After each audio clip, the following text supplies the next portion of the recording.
have a number of things going on in Masten. What we've been focusing on is infrastructure repair, and we've done a large sidewalk repair initiative. We've probably got about a third of the district is sidewalk repairs. And the reason why we do this is because when you go to the average citizen, they want a return on their tax investment. And so if you redo their sidewalks and you redo their infrastructure, it increases the value of their home. And so the value of the home means you have more value as a person. And so that's what people want to see. They want to see a return. They want to see a return on their tax investment, and they want to see some quality legislation. We work a lot with our seniors because seniors, sometimes their children may not be in town, and they need their special attention. And so we established 2 senior programs throughout my tenure in government.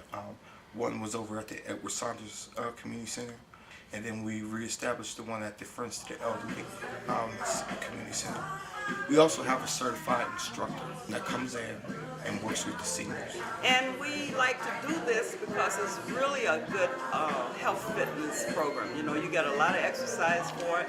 Plus we have good social interaction because a lot of people come in and they say, well, my knees are stiff or whatever. And after doing a couple of the dances, they feel better. And they come in, get them off those canes, show them how to, and get them exercise. When I first started out, when I graduated from college, I came back. I used to work for the Olmsted Parks Conservancy, and I had an internship with the Common Council, and so it was kind of a joint partnership. My job was to start the renovations of Martin Luther King Jr. Park. This had to be maybe about almost 10, 12 years ago. What I did was we did the first tree planting. We planted 550 trees in redoing the Rose Garden, getting the greenhouse operational, getting the garden, the memorial garden over by the Science Museum up and running. And then finally the Martin Luther King wading pool, in which the construction is supposed to be starting in a couple of weeks. This is an enormous project. It's basically the same size as the HSBC Center.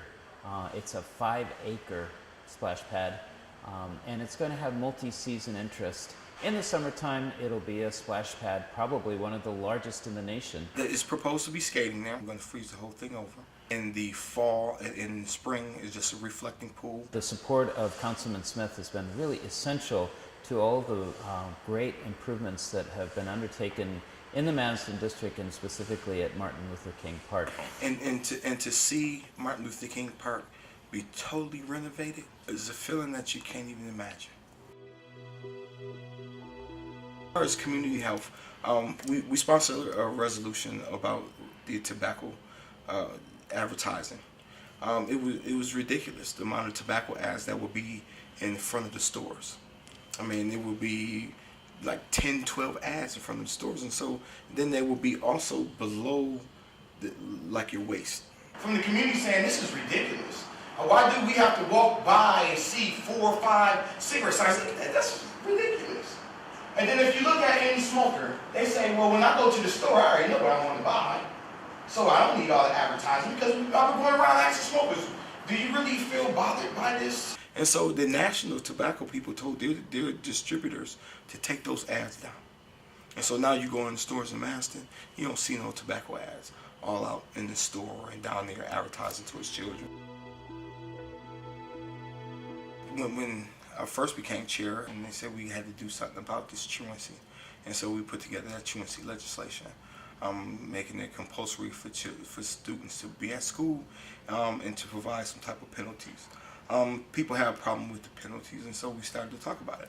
You know, let's chat about it. And so we talked about it, and we started to delve into what was really going on. And so what I tried to do is to facilitate the conversation. To try to figure out what exactly is going on, because the school board and the Buffalo Public School System is its own separate entity.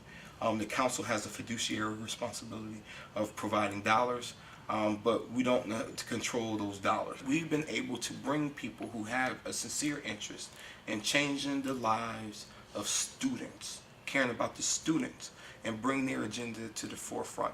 And I'm happy to be able to be a part of that. There are some serious things in education that we have to talk about, because education is the foundation of building our city. And so we have been able to facilitate those conversations.